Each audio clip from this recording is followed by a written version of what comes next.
Hello guys, welcome back to our channel simplified study official. तो guys, आज की video में हम करने वाले हैं फाइनेंशियल मार्केट्स एंड सर्विसेज की बुक से chapter leasing and hire purchase. तो आज की वीडियो में लीजिंग एंड हायर परचेज की फुल एक्सप्लेनेशन देखेंगे। तो बेसिकली इस चैप्टर में हम लीजिंग देखेंगे क्या होता है और साथ ही साथ हायर परचेज क्या होता है। और guys, financial markets and services की फुल प्लेलिस्ट का लिंक आपको डिस्क्रिप्शन में मिल जाएगा, जिसमें आपको सारे चैप्टर्स एंड टॉपिक्स मिल जाएंगे। So without wasting our time, let's start the video. तो वैसे इस चैप्टर में सबसे पहले हम लीजिंग के बारे में पढ़ेंगे, फिर हम पढ़ेंगे हायर परचेज। तो सबसे पहले देखेंगे कि लीजिंग क्या होता है। ठीक है, व्हाट इज़ लीजिंग। तो गाइस, जो लीजिंग होता है ये एक कॉन्ट्रैक्ट होता है लेसर एंड लेसी के बीच में। अब लेसर एंड लेसी कौन होते हैं? जो लेसर होता है बेसिकली वो ओनर होता है किसी एसेट का। प्लांट एंड मशीनरी लगा लो, ठीक है, कोई भी आप इक्विपमेंट लगा लो, उसका ओनर जो है वो होगा लेसर। एंड जो उस ओनर मतलब जो उस एसेट को यूज़ करेगा वो होगा लेसी। मतलब ओनर ऑफ द एसेट कौन होगा? लेसर होगा। एंड जो यूज़र ऑफ एसेट होगा, जो एसेट को यूज़ कर रहा है, वो होएगा हमारा लेसी। तो लीजिंग का मतलब वो क्या होता है? लेसर एंड लेसी में एक कॉन्ट्रैक्ट होता है। किस बेसिस पे कॉन्ट्रैक्ट होता है? जो लेसर होता है वो एग्री करता है कि जो लेसर होता है वो लेसी को राइट देता है कि वो उसका एसेट कुछ टाइम के लिए या कुछ महीनों के लिए या कुछ सालों के लिए यूज़ कर सकता है। और उसके बदले में जो लेसी होता है वो लीज रेंट देगा, किसको? लेसर को देगा। तो मतलब ये एक तरह का कह सकते हो किसी एसेट को रेंट करने जैसा होगा। मतलब कोई एसेट आप रेंट कर रहे हो, जैसे हम किसी भी मान लो कि आपके पास एक मशीनरी है, ठीक है, आप लेसर हो।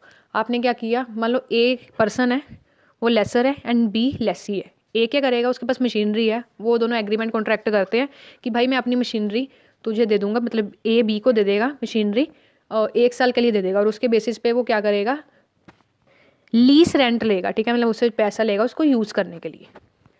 अब जो इस लेसी है वो कुछ जो ये लीज रेंट है वो पीरियडिकली पे करेगा लेसर को। जो फिक्स पेमेंट उन दोनों ने रखी है कि इतने पेमेंट के इतने टाइम के बाद आपको पेमेंट करनी है, वो लेसी पे करेगा लेसर को। अब जो रेंट है वो मंथ के बिगनिंग या एंड में भी वो पे कर सकता है लेसी लेसर को, या फिर मंथली या क्वार्टरली या हाफ ईयरली और ईयर बेसिस पे भी ये कॉन्ट्रैक्ट हो सकता है। ये बेसिकली किस पे डिपेंड करता है? लीजिंग के कॉन्ट्रैक्ट पे डिपेंड करता है। नेक्स्ट हम पढ़ेंगे एसेंशियल एलिमेंट्स ऑफ लीजिंग। क्या क्या कौन कौन से एलिमेंट्स हैं लीजिंग के? फर्स्ट है number of parties to the contract. तो लीजिंग में 2 पार्टीज हैं। पहला है ओनर ऑफ लेसर एंड दूसरा है यूज़र ऑफ लेसी। ठीक है, मतलब जो लूज़र है वो यूज़र है उसे हम क्या कहते हैं? लेसी कहते हैं। और जो ओनर है वो क्या है? लेसर है। ठीक है, नेक्स्ट है एसेट। लीजिंग कॉन्ट्रैक्ट में हम कोई एसेट रेंट के लिए दे देते हैं, ठीक है, और जिसमें प्लांट एंड मशीनरी आ गया, लैंड एंड बिल्डिंग, ये एग्जांपल है कुछ। नेक्स्ट है कंसिडरेशन। अब किसी भी पर्सन को अपना एसेट यूज़ करने के लिए हम उसे दे रहे हैं कि हाँ तू मेरा एसेट यूज़ कर सकता है, इतने समय तक तुम्हें मुझे एक रेंट देना होगा। तो इसमें कंसिडरेशन होती है बेसिकली लीज रेंट, जैसे मैंने आपको बताया लेसी लेसर को पे करता है। नेक्स्ट है lease period. Lease period contract के बेसिस पे होगा, ठीक है, कितने टाइम का है। मान लो जब जो लीज का पीरियड ख़त्म हो जाएगा, मान लो जैसे मैंने अभी आपको एग्जांपल दिया था, ए ने बी को मशीनरी दी, ठीक है, 1 साल के लिए सपोज करो दी, और उसे मंथली उसे कुछ रेंट देना है। तो मंथली रेंट दे रहा है, जैसे ही 1 साल बीत जाएगा लेसी वो मशीनरी लेसर को वापस क्या कर देगा? रिटर्न कर देगा। नेक्स्ट है use versus ownership. Lease period के वक्त जो ओनरशिप है वो किसके पास रहती है? लेसर। मतलब लेसर ही रियल ओनर होता है, पर उसका यूज़ पोजेशन किसके पास होता है? गुड्स का लेसी के पास होता है। ठीक है, नेक्स्ट है गाइस टर्मिनेशन ऑफ कॉन्ट्रैक्ट। अब जो लीज कॉन्ट्रैक्ट है उसे हम खत्म कर सकते हैं। उसकी एक्सपायरी कब हो सकती है? जब कॉन्ट्रैक्ट को हम दोबारा से रीन्यू करने वालों 1 साल के लिए मशीनरी दी थी, फिर से वो चाहता है कि मुझे 1 साल के लिए और चाहिए लीज, जो लेसी है वो कहता है मुझे चाहिए, फिर दोबारा से क्या होगा? एक न्यू लीजिंग कॉन्ट्रैक्ट बनाया जाएगा। ठीक है, या फिर जो लेसी है जो सा प्रोडक्ट उसने रेंट पे लिया था वो उसी प्रोडक्ट को उसी एसेट को अगर बाय कर लेता है तो ये कॉन्ट्रैक्ट क्या होगा? ख़त्म हो जाएगा। नेक्स्ट है फीचर ऑफ लीज कॉन्ट्रैक्ट या फिर एग्रीमेंट। क्या क्या फीचर्स हैं लीज कॉन्ट्रैक्ट के? नंबर 1 है गाइस, लेसर क्या करता है, एक कोई भी एसेट परचेज कर लेता है जिससे वो आगे लेसी को लीज पे देगा, जिससे वो क्या करेगा? उससे लीज रेंट जो भी है वो लेगा। नेक्स्ट है जो लेसी है, लेसी के पास पोजेशन होती है एसेट की या फिर गुड्स की, एंड जो लेसर है वो क्या होता है? ओनर होता है।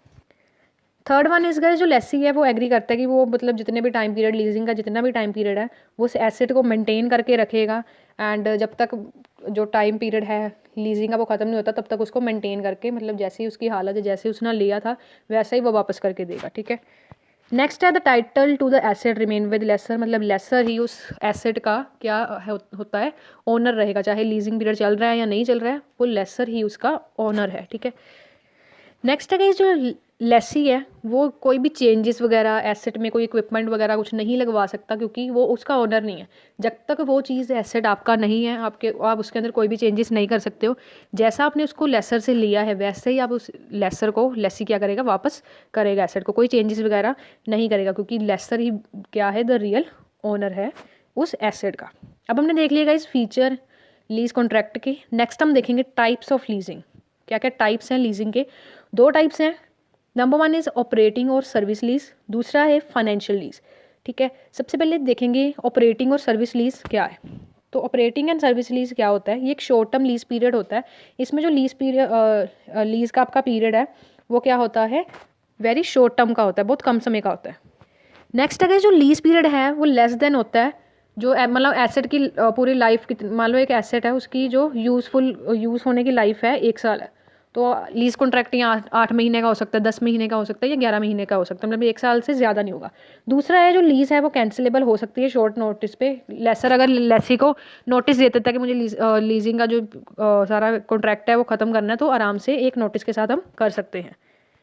जैसे कि गाइस ऑपरेटिंग और सर्विस लीज में जो पीरियड है लीज का वो कम होता है एसेट की लाइफ से, तो ये ज़रूरी नहीं है कि वो सारी जो क्या कहते हैं लेसी है वो सारी की सारी जो ओरिजिनल कॉस्ट है एसेट की वो लेसर को पे कर पाएगा, क्योंकि टाइम पीरियड ही बहुत कम होता है पे करने का। नेक्स्ट है कि लेसी के पास एक ऑप्शन होता है जिससे वो रीन्यू कर सकता है लीज को after the expiry of lease period, ठीक है। एंड इसको हम शॉर्ट टर्म कैंसिलेशन लीज को कर सकते हैं। एंड लेसर किसके लिए रिस्पॉन्सिबल होता है, maintenance, insurance and taxes of the asset, सारा कौन करेगा, लेसर करेगा, ठीक है। तो ये हमने अभी पहला पार्ट पढ़ा है, मतलब पहला टाइप पढ़ा है लीजिंग का जो है ऑपरेटिंग लीज। नेक्स्ट हम पढ़ेंगे फाइनेंशियल लीज। एंड गाइज अगर आपको वीडियो अच्छी लग रही है एंड समझ आ रहा है तो आप हमारे चैनल को सब्सक्राइब कर सकते हैं।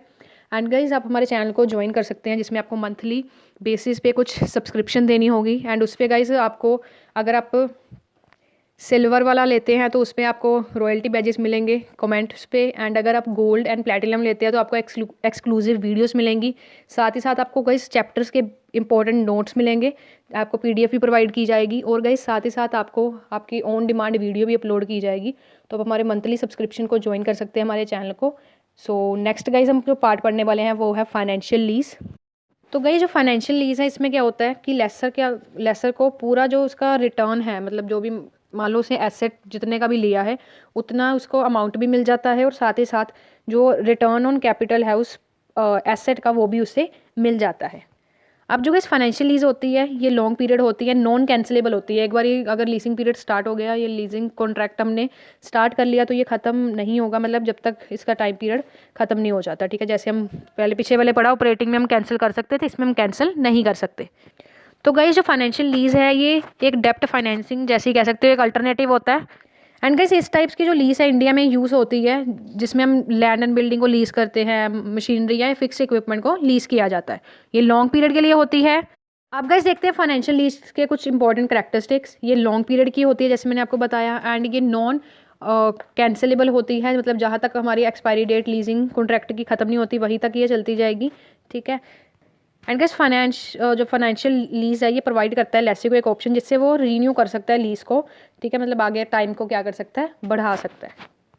नेक्स्ट है गाइस आपका topic evolution of Indian leasing industry. अगर हम इंडिया की बात करें, लीजिंग जो है वो रीसेंट डेवलपमेंट है एंड इक्विपमेंट लीजिंग है जो फर्स्टली इंट्रोड्यूस हुई थी। जो फर्स्ट लीजिंग कंपनी थी इंडिया की वो फर्स्टली इस्टेब्लिश हुई थी 1973 में, एंड टिल 1980 तक जो ये कंपनी थी ये ओनली कंपनी थी जो लीजिंग सर्विसेज प्रोवाइड करती थी। देन 20th सेंचुरी में फाइनेंस कॉरपोरेशन सेट हुई थी, एंड 1981 में Shetty investment and finance, motor and general finance, Sundaram finance and Jai Bharat credit and investment sector ने लीजिंग फाइनेंस को ज्वाइन कर दिया था। मतलब ज़्यादा से ज़्यादा कंपनीज़ ने यहाँ पे क्या कर दिया था, लीजिंग कंपनी को, मतलब लीजिंग जो सर्विसेज थी उसे देना स्टार्ट कर दिया था। एंड जो लीजिंग इंडस्ट्री थी इंडिया में ये थर्ड स्टेज में एंटर हुई थी, जिसका ग्रोथ फेज 1982 में आया था, जिसमें सेवरल जो फाइनेंशियल इंस्टीट्यूट्स थे, कमर्शियल बैंक्स थे, उन्होंने भी लीजिंग एक्टिविटीज स्टार्ट कर दी थी। फिर आईसीआईसी बैंक ने लीजिंग इंडस्ट्री में 1983 में स्टार्ट की अपना, एंड ये काफ़ी ज़्यादा पॉपुलर हो गई थी। फिर उसके बाद गाइस IRCI एंड SICOM-GIC ने भी लीजिंग के फील्ड में अपना पहला कदम रखा, मतलब ये काफ़ी ज़्यादा क्या हो रही थी, ग्रो हो रही थी उस टाइम। नेक्स्ट है गाइस हमारा टॉपिक हायर परचेज। सबसे पहले हम देखेंगे meaning and feature hire purchase का। तो गाइस हायर परचेज एक ऐसी ट्रांजैक्शन होती है जिसमें गुड्स जो परचेज एंड सोल होते हैं, इसमें हमें जो मतलब पहले गुड्स हमें मिल जाएंगे, ठीक है, ओनरशिप भी ट्रांसफ़र हो जाती है। एक तो ये गाइस इसमें हमें जो पेमेंट है वो इंस्टॉलमेंट में करनी होती है, जो पोजेशन ऑफ गुड्स हैं वो बायर तक इमीडिएटली पहुंच जाते हैं, एंड जो प्रॉपर्टी या फिर ओनरशिप है गुड्स की वो वेंडर के पास ही रहती हैं जब तक जो लास्ट पेमेंट है हम क्या नहीं करते, पे नहीं करते, ठीक है। एंड जो सेलर है वो गुड्स वापस अपने ले सकता है, अगर कोई भी डिफ़ॉल्ट पेमेंट आती है, कोई इंस्टॉलमेंट उसे नहीं मिलती तो अपने वो गुड्स क्या करता है, वापस ले सकता है। गाइस इसका सिंपल एग्जांपल ले सकते हो, अगर आप किसी भी इलेक्ट्रॉनिक शॉप से अगर आप अपने लिए मोबाइल फ़ोन, लैपटॉप या टीवी ले रहे हो, ठीक है, तो आप क्या करोगे, मोबाइल फ़ोन, टीवी वगैरह ले रहे हो तो आपने क्या करना है, इंस्टॉलमेंट बेसिस पे वो हायर परचेज सिस्टम पे आप बाय करते हो, ठीक है। जैसे आपको मंथली इंस्टॉलमेंट कुछ 4,000 5,000 मान लो देनी है आपको, ठीक है। अगर आप गुड्स आपके पास आ जाते हैं, मतलब गुड्स मान लो आपने अगर टीवी बाय किया तो जो टीवी है वो तो आपके पास आ जाता है, ठीक है। पर अगर आप कोई भी डिफ़ॉल्ट करते हो, आप कोई इंस्टॉलमेंट 2-3 इंस्टॉलमेंट नहीं देते हो, तो जो सेलर है उसके पास ये राइट होता है, वो मान लो अगर आपने टीवी लिया तो वो टीवी आपसे लेकर जा सकता है, ठीक है। मतलब वो पोजेशन ऑफ गुड्स किसके पास चले जाएगा, सेलर के पास चला जाएगा। आप देखेंगे गाइस क्या क्या इसके करैक्टरिस्टिक्स हैं हायर परचेज एग्रीमेंट के। अब जो पेमेंट है वो हायर एंड जो बायर है एंड जो सेलर है उसके बीच में होती है, एंड इसमें इंस्टॉलमेंट के बेसिस में हमें क्या करनी पड़ती है, पेमेंट करनी पड़ती है। जितना हायर परचेज का पीरियड होगा उस अकॉर्डिंग पर मंथ या फिर जितनी भी पेमेंट की कह सकते हो, इंस्टॉलमेंट की जो भी टाइम पीरियड है वो आप इसमें कॉन्ट्रैक्ट में होती है हायर परचेज के। अब जो पोजेशन ऑफ गुड्स है वो बायर तक इमीडिएटली ट्रांसफ़र कर दिए जाते हैं। जैसे मैंने आपको बताया, अगर आप टीवी या मोबाइल फ़ोन लेने गए हो तो आपको इमीडिएटली दे दिया जाता है। ये नहीं है कि आप पहले इंस्टॉलमेंट पे करो बाद में मिलेगा, पहले आपको गुड्स दे दिए जाते हैं, आप इंस्टॉलमेंट पे करते हो। अगर नहीं करते हो तो गुड्स पोजेशन वापस कौन ले सकता है, सेलर ले सकता है। अब जो प्रॉपर्टी है वो गुड्स की रिमेन किसके पास रहती है, मतलब ओनरशिप वेंडर के पास ही रहती है। जैसे मैंने आपको बताया वो दोबारा भी रीप्रोसेस कर सकता है गुड्स को अगर कोई डिफ़ॉल्ट आता है, ठीक है। एंड जो इंस्टॉलमेंट है हायर परचेज भी, उसमें प्रिंसिपल अमाउंट के साथ साथ इंटरेस्ट भी क्या होता है, ऐड होता है। और हायर चार्जेस में भी आपकी इसमें हायर परचेज में क्या होते हैं, ऐड होते हैं, ठीक है। तो नेक्स्ट गाइस इसका टॉपिक है legal position of hire purchase, जो हम आने वाली वीडियो में करने वाले हैं, ठीक है। सो आज की वीडियो में इतना ही। होप सो वीडियो अच्छी लगी होगी, एंड वीडियो अच्छी लगी प्लीज़ चैनल को सब्सक्राइब कर लो, एंड हमारे चैनल को ज्वाइन भी कर सकते हो। एंड अगर वीडियो अच्छी लगी हो तो प्लीज़ शेयर ज़रूर करना। So thanks for watching this video guys.